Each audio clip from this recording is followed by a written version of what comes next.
Hello, my name is Cathal Cummins and I'm an assistant professor in the Department of Mathematics and in the Institute for Infrastructure and Environment at Heriot-Watt University. My research is in theoretical and experimental fluid mechanics, and today I want to share with you how we can use fluid mechanics to understand how coronavirus and other pandemics spread and to figure out ways that we can prevent their spread. This is a graph that unfortunately requires no introduction, but it's the daily cases worldwide for coronavirus in black. So you can see it's around 200,000 cases have been reported yesterday, and 200,000 cases are likely to be reported tomorrow. The red curve shows the total number of deaths due to coronavirus, and it's above 500,000 now at this point. And for context, that's the entire city of Edinburgh. With such staggering numbers, it's perhaps easy to forget that this virus is transmitted through tiny droplets that we exhale. So the first part of the talk will be, how do airborne viruses move and spread? So I'm going to focus on the fluid mechanics of droplets that are emitted from people. In the second half of the talk, I'm going to talk about, now with that knowledge of how droplets move and with the techniques of experimental fluid mechanics, how do we mitigate that risk? And so I'm going to talk about masks and face coverings. And one of the things that come out of this research is that there are many different types of face mask, but they all perform very well at preventing the spread of droplets, from airborne droplets from people. That is, provided that they cover your nose and mouth. So part one is that when someone talks, coughs or sneezes or breathes, small warm water droplets are emitted.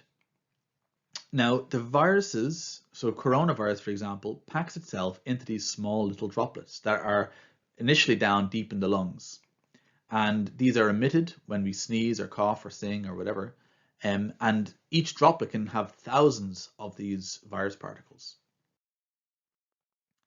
So what size are these droplets? So for a sense of scale, this is a red blood cell, which has the size of 8 microns. That's 8 millionth of a meter. The diameter of a human hair is around 50 microns. But the smallest thing that we can see with the naked eye, so think of a small little piece of dust, is around 100 microns. So that's just to give you a sense of scale. Now I want to zoom in more on that red blood cell. So if we look at a red blood cell, it's 8 microns, as I said, so I've now zoomed in even further.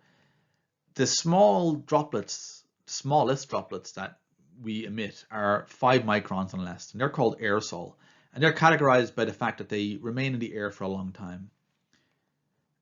Now, although they remain in the air for a long time, they actually evaporate in a fraction of a second. So this particular droplet here, in standard kind of temperature and humidity conditions, would evaporate in about 1/10 of a second, leaving behind a smaller droplet which eventually would evaporate itself to give virus nuclei, which are the virus particles, and they remain suspended in the air because they're also very, very small. Now, how does an individual droplet behave when it's in airflow? So if you take a droplet and you let it fall in gravity, its weight will pull it down. It will have a little bit of buoyancy due to the surrounding air. So you have a force of gravity that takes into account both of those things.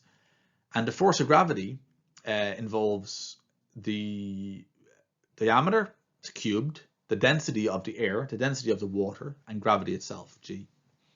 Now this has been known for hundreds, if not thousands of years, this particular force, but there's an additional force, which as the droplet moves through the fluid, through the air, there's a friction due to the air.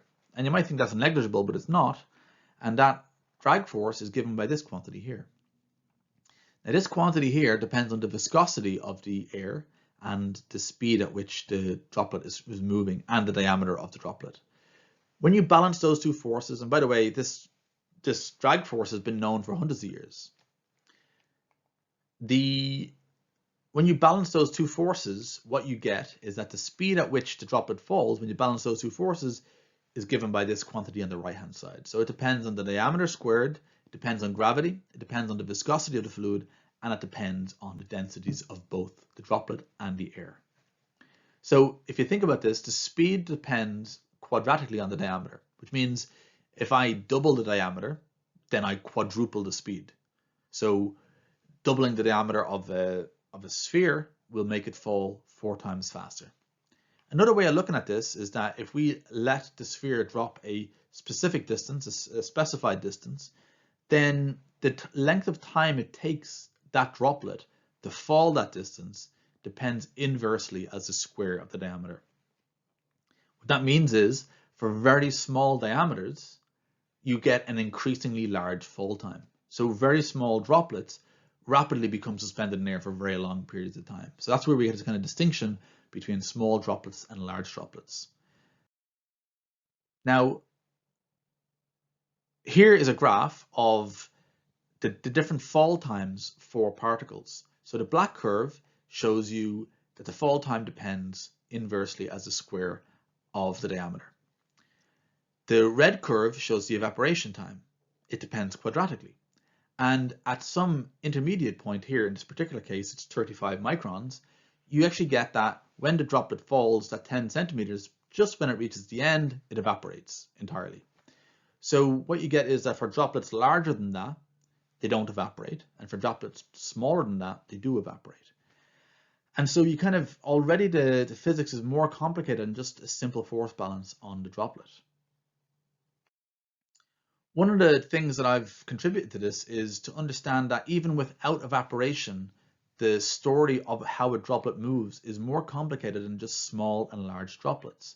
So here I plot the maximum horizontal range of droplets of different diameters. And what you might think is that, okay, small droplets can get a far distance because of their size. They're very small, and so they get carried for a long time. They remain suspended in the air. But then large droplets, because they have so much mass, they can just get a good kick initially, and that can carry them in a ballistic manner far away. What's quite interesting is that in the intermediate size, you get that droplets don't get very far at all. They get less than 10 centimeters for quiet breathing, for example. And these droplets are of intermediate size. So even droplets that are without evaporation, they behave in complex ways. With this knowledge, we need to know how do we protect ourselves against this complex spread of droplets that contain viruses. And so what we're going to do is we're going to look at different types of face covering. So the full study looked at many different types of face covering, but in this talk, I'm just going to look at homemade masks, handmade masks, and FFP1 masks, which are kind of common masks that people buy. So first off, in heavy breathing, so here's one of my collaborators, Gabriella, and he is going to breathe heavily without a mask. And we're going to image it using a technique called background-oriented Schlieren imaging. And what you see is that when he breathes, the air jet gets a very far distance from his mouth. Now, we did the same experiment with the same breathing conditions, but we use an FFP1 mask. So here's the same experiment, but now this heavy breathing, the same jet doesn't get very far. It's still rising due to the thermal plume around Gabriella and the warmth of his breath. Now let's take a look at not just the front, but also the behind of Gabriella and above Gabriella. And what we see here now is heavy breathing with a handmade mask. So with a handmade mask, you can see it's still very good at preventing the forward airflow, but you can see additional jets come out the nose, which is why when you go down to the supermarket with a handmade mask, you're going to get your glasses are going to steam up. But you can also see jets come out the back of the mask. So you have to be really careful when wearing this, that it's not just a jet that's going forward that's dangerous with masks, it's one that's going behind. And in fact, there's some argument to say that the safest place to be is actually in front of the person wearing the mask rather than behind them. So just be careful. So we can use fluid mechanics, theory and experiments to help understand and predict how coronavirus is going to spread. What we've learned along the way is that droplets behave in much more complex ways than we thought. They have more nuance to how they move. And the distinction between just small and large droplets is not really fit for purpose.